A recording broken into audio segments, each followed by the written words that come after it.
All right, we are back for another Friday Financial Rebel with Mr. Michael Zuber. How are you, Michael? I'm doing well, man. I really enjoy these conversations. It's a way for me to look back on what was probably a crazy but important week. Maybe give some reminders, some FYIs, but I appreciate this conversation you and I have. I do too. I always look forward to it. This is for January the 17th, 2025. Let's get right into it. This is a 3-day weekend. Monday is MLK Day and the inauguration, our new president coming in. Yep. What is your take on all of the presidential, everything going on? What do you see with the inauguration? Well, this is, it's happening, right? I know there's a lot of folks out there that are unhappy, and there's a lot of people that are happy. But if you step back and you're in the middle, I just want you to be aware of what's coming. We are undoubtedly going to have a lot of executive orders. There is going to be a lot of noise and chaos. The talking heads, or what I might call the screaming heads on TV, are going to be going batshit crazy. And I suspect most of us aren't going to really understand the plan, right? Because I think executive orders come out. I think they're quick. I think they're fast. I think the average person doesn't see how they tie together into a bigger plan. And that's gonna probably cause some stress and whatnot. I would ask you to just step back, be above the chaos, let the nonsense go, and let's see where we are in a couple, 2, 3, 4 weeks. I don't think we judge anybody by the chaos of the first 48 hours. So just know it's coming. It will be loud. It will be chaotic. But do yourself a favor and don't get whipped up into a frantic, because it doesn't help anybody, right? Remove yourself from it. Just know it's going to be chaotic. Step back, and let's see what happens by, Valentine's Day. We can start then. Yeah. It's interesting just because being in California, I know you're a Nevada resident, but being in California, I almost forgot about the inauguration because I'm so overwhelmed by just all the fire stuff, everything going on with the fire and SoCal fires and so forth. I will add that in, and we'll talk a little bit more about SoCal fires maybe toward the end of the show. Let me keep going, though. I want to get into this week with Redfin. What happened with Redfin? And I want to get it, what was your take on Redfin news? Yeah. So, Ty, can you do me a favor? It looks like we have an echo on your side. People are telling us in the call. Actually, now I hear it as well. Do we have 2 mics on, or a speaker picking up the mic? I hear it now. But I appreciate the feedback. Let me just double check my settings and make sure that I've got the right audio. Has it gone away? Test. Has it gone away? Yes. Yeah, it did. At least better? I don't hear it anymore. Yeah, better. All right. Okay. So Redfin. You know what I'm going to do is I'm actually going to switch to headphones. But tell me, what is your thought on Redfin? What did you see this week with Redfin? What is your take with what happened with Redfin news this week? So, Redfin is giving us December data that really validates what I have unfortunately been telling you is coming in the real estate market, which is, frankly, less transactions, right? I know it's not fun to say. I know it's not this, that's that, but it's, sometimes just knowing the reality is important. So some data that Redfin gave yesterday, 40,000 contracts, pending contracts were canceled in December. That is a rate of 16%. Right. Now, if you're in the real estate industry, cancellations are common.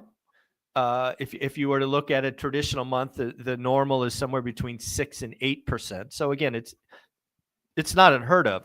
But to realize there was a 16% cancellation, and if you really step back as a real estate agent or an investor and ask why, there's really 2 reasons. One, predominantly rates.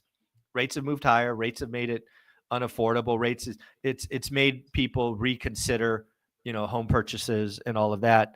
But also insurance. And I think we're going to start to see this more and more across the country is people get all excited to buy a home. They get into contract. They're even approved, but then they go get a quote on insurance, and either A, maybe they can't even get it. They're in a high fire area, or B, it's more expensive than they expected. So insurance is going to be an increasing reason why people cancel contracts. So Redfin has given us a sign of unfortunately what I think is coming in the first half, at least, of 25. And again, my call, unfortunately, is it sticks for most, if not all, of 25. But yeah, cancellations, big deal in December.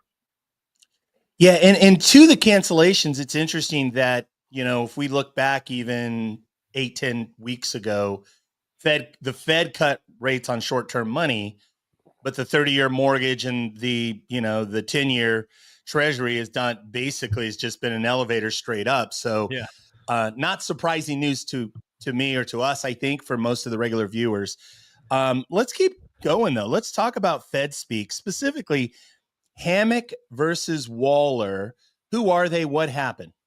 Yeah, so Fed President Hammock and Waller are two of the 19 members of the FOMC. They meet, these are the folks that we talk to. These are the people we call the Fed. And the reason I called out these two individuals this morning is I keep wanting my audience to understand at inflection points is where we start to have disagreements. For the longest time, all the Fed presidents were on the same page, right? We're going higher, right? I mean, it started way back at that 5-minute Jackson Hole speech where Powell told us pain was coming. We are now at a point where there's disagreements. And, I read a lot of Fed speeches, a lot of summaries, and I thought these kind of two quotes from Hammock and Waller just tell you how different everything is. One, actually, let's go Waller first. Waller I read first. Let's go in the order I read them. So Fed President Waller said, and I quote, actually, I won't quote. I'll just summarize. More rate cuts are possible in the next few months. Right? So what Waller was doing in that particular article is basically saying, hey, you're right. No cut in January, which I think most people agree with. But he's basically saying March is not off the table, which is the next Fed meeting. I think it's the 12th or 13th. So Waller clearly is a dove. Let's go to the other side. Let's go to Hammock. The Fed can be very patient as we look to fight inflation. So Hammock is basically saying January's not coming, March is not coming, June's not coming, right? And Hammock went with one step further. I thought Hammock just drove it home. She said, in 2024, I felt that 75 basis points was appropriate. Now, if you're not paying attention, that comment might slide by you. What she's basically saying is the December rate cut was a mistake. The December rate cut gave us 100 basis points in 2024. So Hammock clearly is saying, if you're paying attention, because she won't come out and blatantly say it was a mistake, but damn, she basically said it was a mistake. So you are starting to see hawks and doves, which is going to make the Fed ever more interesting to follow. Very, very interesting times. Again, something you said for a long time on the show, higher for longer. Yep. Yeah, it's interesting times for sure. Let's keep going. I think the thing that we've talked about more in the last 3 years than I have ever heard about or talked about in my entire life, which is PPI and then CPI. What is PPI, Michael? What happened this week? Yeah, so we'll first define them and then we'll get into them. So CPI is traditionally what the average person sees at the grocery store. PPI is often called wholesale inflation, which is basically what the grocery store buys from their vendors. So PPI came out first this week. I think it came out on Tuesday. And generally speaking, was better than expected. It gave us some hope, right? So every month we get 3 inflation readings, PPI first, CPI next, and then usually about 2 weeks later we get PCE. So PPI, generally speaking, better than expected this week, which, was a welcome sign because the previous month, I actually think the previous 2 months were not in that way. So, yeah. What, with regard to inflation, I mean, something that's still going to be a hot topic in 2025. Is it a hot topic?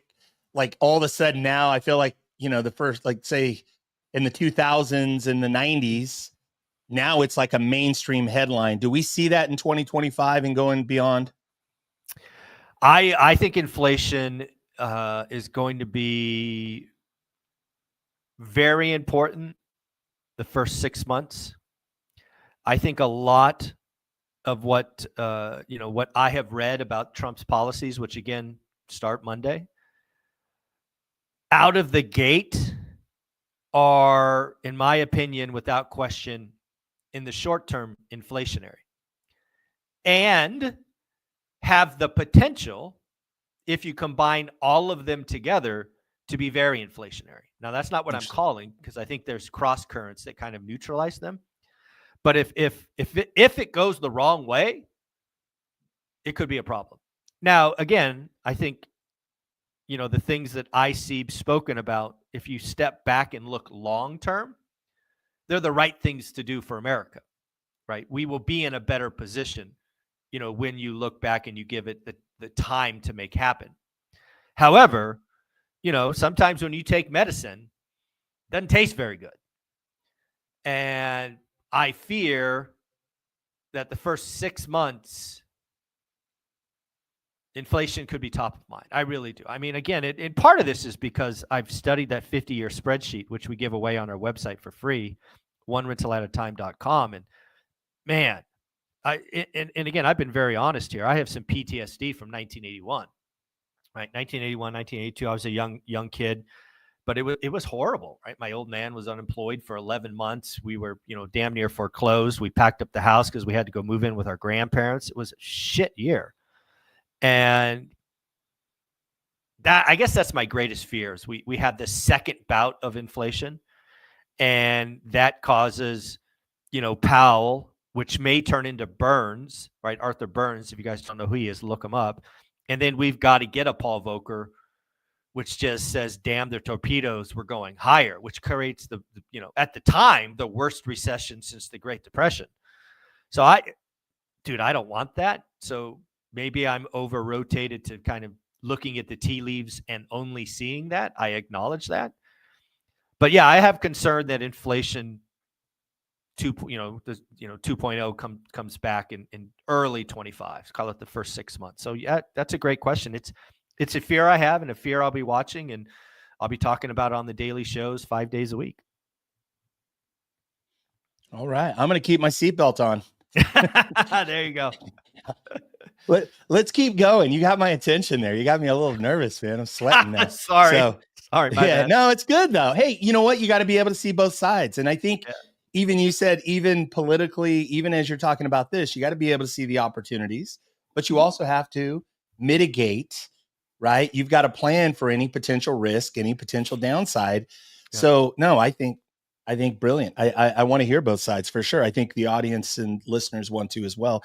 Let's keep going though. Let's talk about the 10-year, and then specifically tie it together, because I think there might be a listener or a viewer out there. How does the 10-year affect? Explain a little bit about the bond market and the 10-year and how it affects 30-year mortgages, and how, where are we at right now? What's really going on with the mortgage markets? Yeah, absolutely. So before I do that, let me hit CPI, because I failed to answer your initial question. CPI, which came out on Wednesday, I believe, might have been Thursday. I think it was whenever. Doesn't matter when it came out. CPI headline came in as expected, which is frankly not good. Why is that? Because we now have a trend. We went from 2.4 to 2.5 to 2.6 to 2.7 to 2.9, right? So it jumped 2/10 to 2.9. And the market expected it, but not good in my opinion. That said, core, which had been sticky for 3 months, came lower than expected by 1/10. I think it came in at 3.2 when it was expected to be 3.3. And I don't really understand it.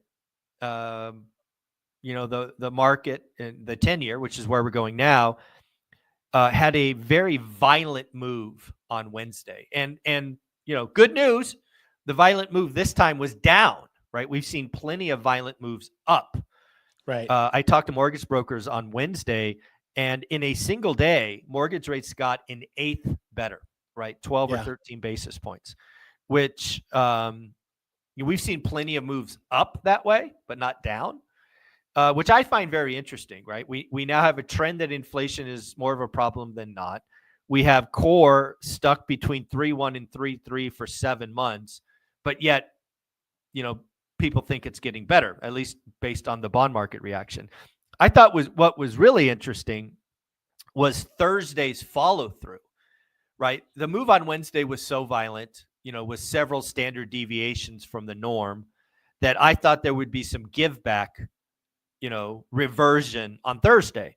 And early in the morning, there was reversion back. But then, to one of our earlier points, Fed President Waller came up and basically delivered on I think it was CNBC, basically said, hey, more rates are coming, 3 or 4 cuts, a cut could come as soon as March, yada, yada, yada. And the market rates got better again. So I haven't checked rates this morning since we're doing this live, but the 10-year note, last time I checked, was sub 4.6.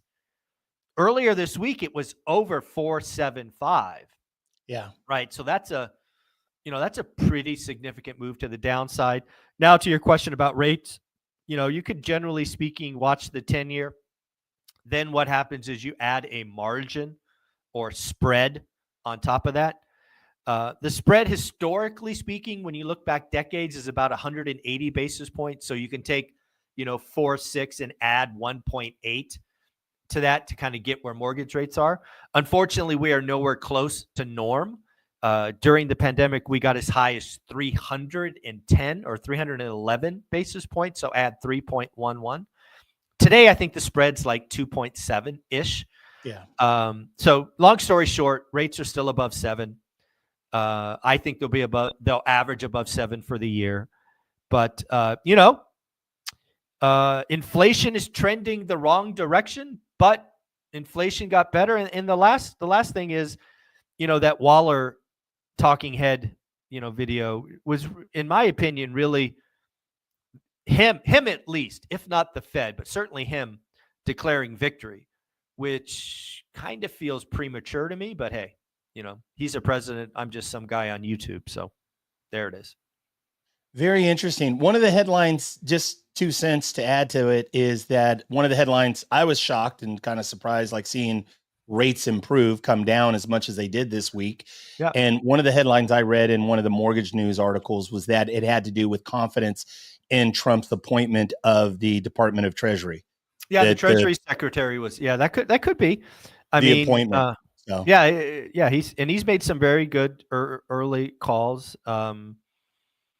The bond market is so massive. I mean, a lot of us think the stock market is massive. The bond market makes the stock market look like, kindergarten when you look at the just sheer size. So often said that's where the smart money plays. Yeah. But I love being wrong. I love learning. I learn more when I'm wrong than I'm right. And I would not have guessed the 10-year movement based on that CPI print. I would have been wrong. So yeah, it happens. Very interesting times. Well, thank God we've all got you, Michael. At least, one thing's for sure. I don't know anybody who's working as hard as you are to put together this information, to gather it. And not only that, but to make it relevant to the one rental at a time community. Investors, I appreciate that. Investors. Yeah, I appreciate that a lot. I have, dude, this is not work. This is fun for me. This is what I've done for 30 years. I just haven't shared it with the public. Everything I do in the morning hasn't changed other than I have notes on a piece of paper. But yeah, it's, I have fun. It's so much fun to me trying to figure out this complex economy. Well, I love it. Speaking of sharing, there's a big event. We're less than 30 days away from the Vegas event. Yeah. 29 days away. The second annual, hopefully annual event in Vegas. It's not selling out as fast as I would think. We've got 51 tickets left. We've got 5 VIP tickets left. A lot of you told me you were coming, so please go buy your tickets. Let's sell out those last 51. It's if it's as good as last year, which I'm aiming to make it better because I'm doing more things. I'll be happy. I'll be so happy. I'll be so happy to see everybody again.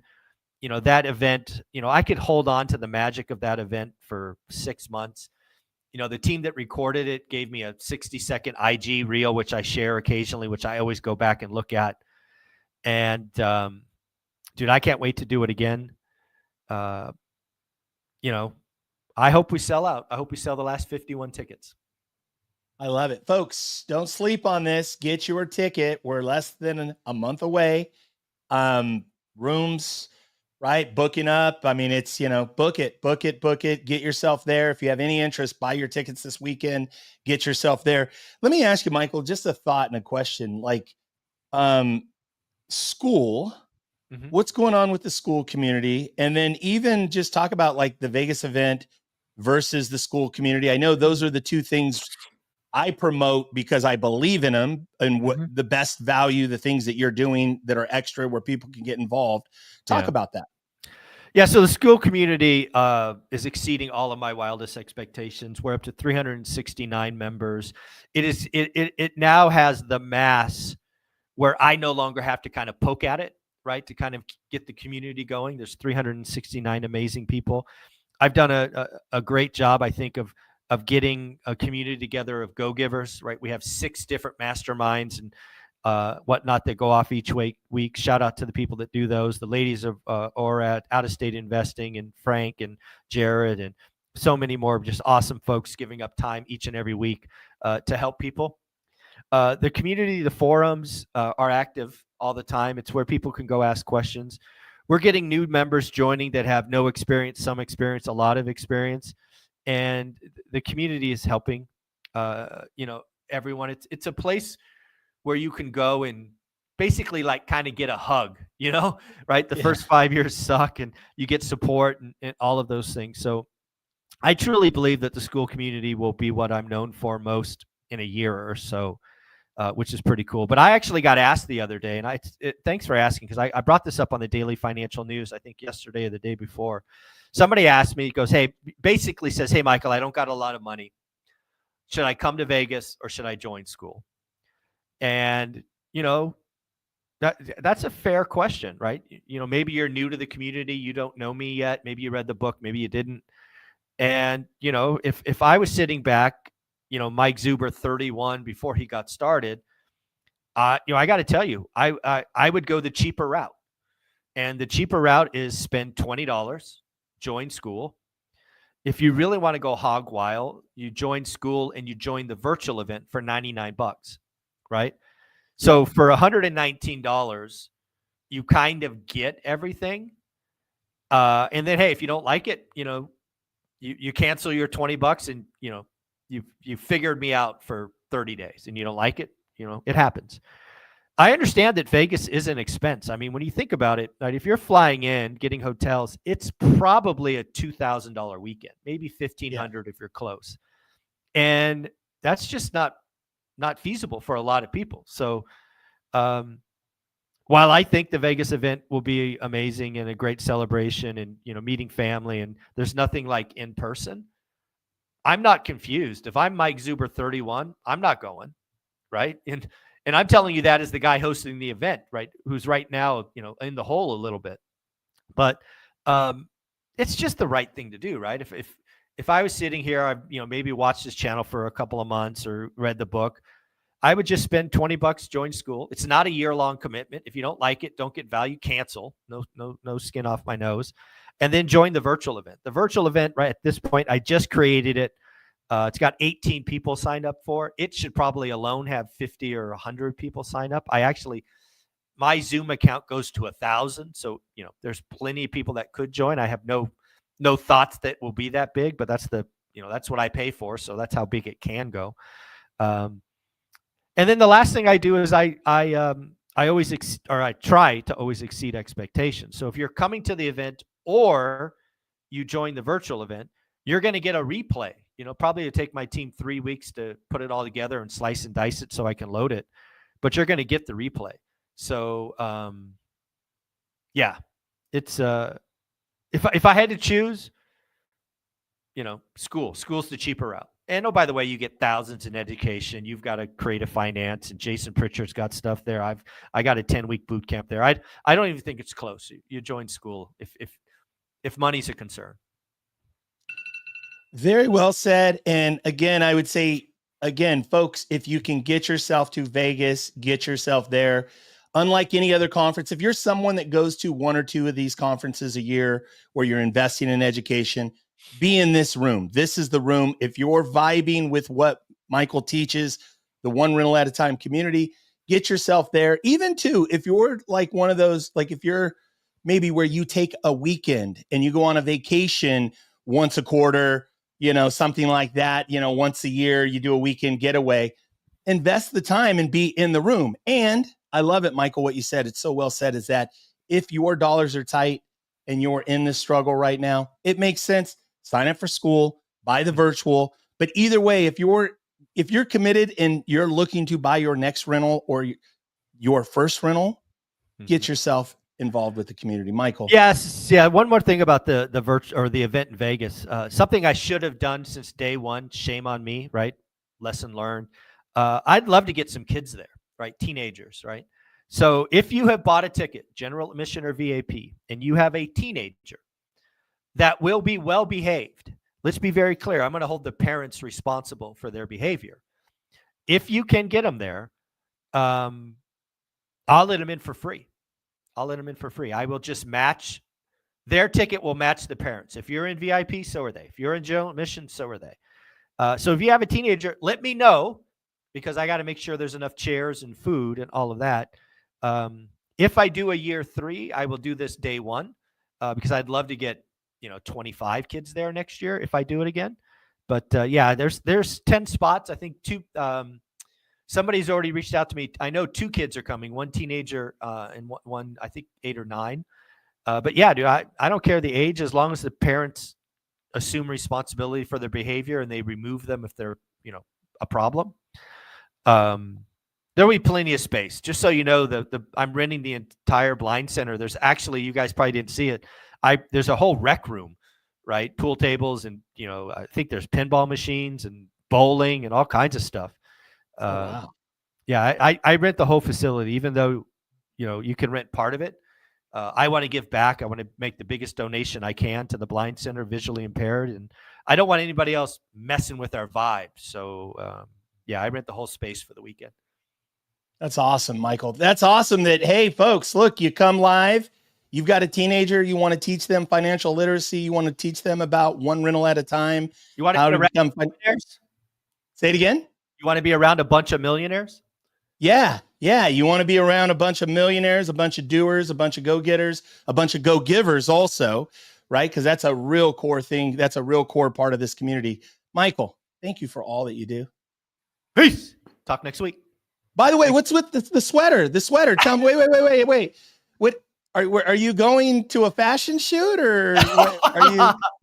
No. Is it Fashion Week in Vegas?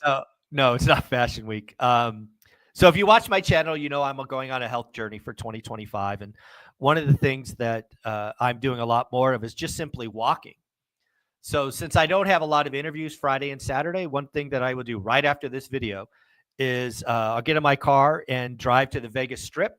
And if you walk from one sign to the other sign and back, that's just about an 8-mile walk, which should be about 17,000 steps. So I'll be doing that. It's currently 34 degrees in Vegas, so I would call that cold. And so that's why I got a sweater turtleneck because I don't want to freeze my ass off when I'm walking Vegas Strip. That's awesome, man. That's awesome. I love it, Michael. Thank you for all that you do. Have a great weekend. Be safe on your walks. Later, buddy. Bye. Take care. Bye-bye.